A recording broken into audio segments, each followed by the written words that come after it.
So Billy Joe Saunders goes on to beat Chris Eubank Jr. by a way of split decision. It was actually a really good fight, I thought. It was a tale of two fights throughout this fight. In the first half of the fight, in other words the first fight, was the first 6 rounds. Billy Joe Saunders won pretty much every single round of the first 6. I give Eubank the 6th. Billy Joe Saunders controlled the range brilliantly, landed the jab, he used the good work rate, and he used the good variety of shots. But it looked like Chris Eubank gave away those rounds well. He froze on the biggest occasion through the first 5, but credit where credit's due. He brought it back in the second half of the fight, or the second 6th round of that fight. And in the second round, it was pretty much Eubank's fight.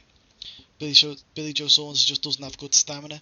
From round 6 onwards, he was sucking air in through his mouth pretty badly, and he done the same in the last fight. He's just, I don't know what it is, he's just not got the stamina. Maybe it's just genetic. Some people genetically just are not built for that kind of game, or maybe he just didn't train hard enough.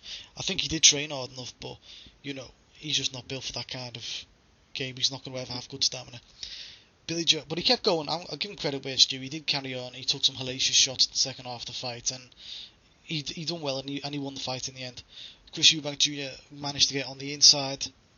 Billy Joe Saunders actually let him get on the inside, which was a worrying part.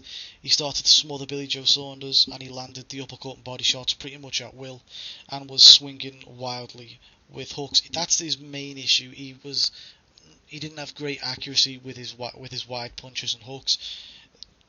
He needs to get better with that, Chris Eubank, and he can get better with that. I think he will, but at the end of the day, maybe half of that is down to Billy Joe Saunders being good and actually having something about him defensively, which is not something you really say about British fighters, because they're not very good defensively usually. But Billy Joe, he's okay defensively. Now the key for this fight was in rounds 9 and round 11.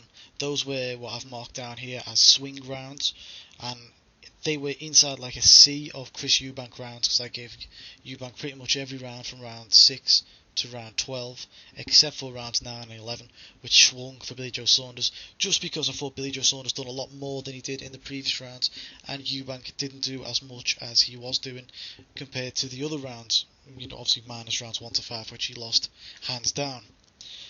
And that was what lost him the fight. Billy Joe Saunders was already 5 rounds up, like I pointed out. Add in those 2 swing rounds, that's 7 rounds to 5 by the end of the fight. That's how I had it, and that's how I think 2 of the official scorecards had it. They had it by, I think, either 2 points or 1 point. Either way, I'm not too bothered. And the winner was Billy Joe Saunders, as I predicted initially. But like I said, it was a tough fight. I thought it was a 50-50 fight, and it was a great fight to watch. That's one of the fights you can watch time and time again, because it was actually a good fight. Now, it's a case of too little experience for Chris Eubank Jr. that lost him this fight, and where can he go next?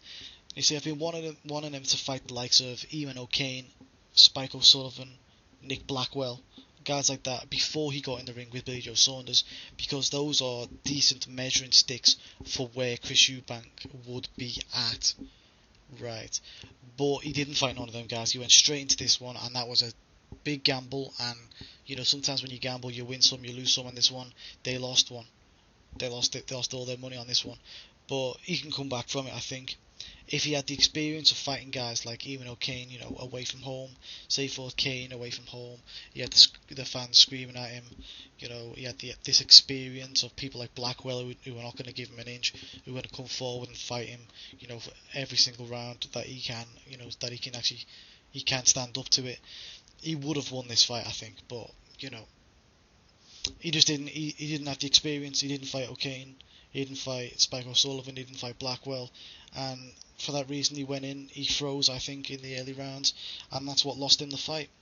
But in 2015, if I was a matchmaker for Chris Eubank Jr., I would suggest trying to fight at least 2 of those 3 guys. I would say Eamon O'Kane is a good fight for Chris Eubank Jr. He can win that fight, and a Nick Blackwell fight is an obvious choice of a comeback fight. I think he can win that fight.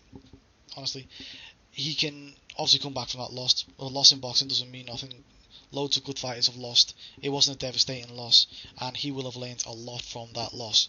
Moving on from Chris Eubank Jr., we got to go to Billy Joe Saunders, the winner.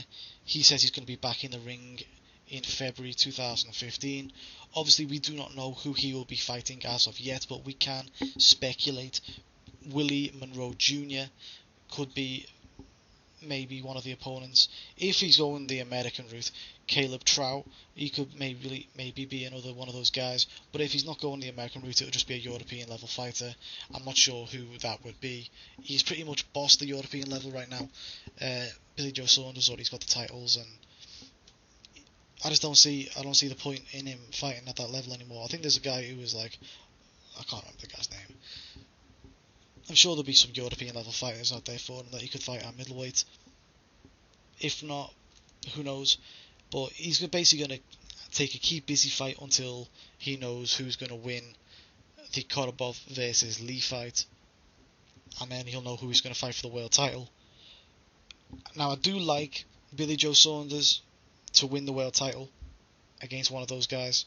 However, the only problem I've got with Korobov is I've heard some rumours about him, and it's worrying, because first thing, obviously, we know that Peter Quillen didn't want to face him, dropped his title instead of facing him. Was that because Quillen's a fool, or was that because he was afraid? Honestly, I do not know. That is down to interpretation. But one thing I did hear about Korobov, which is unverified, but it's something I heard, was that Korobov bossed Sergey Kovalev in sparring, which could be true, might not be true. We do know that it's true that Triple G bossed Kovalev in sparring. Did Korobov do it?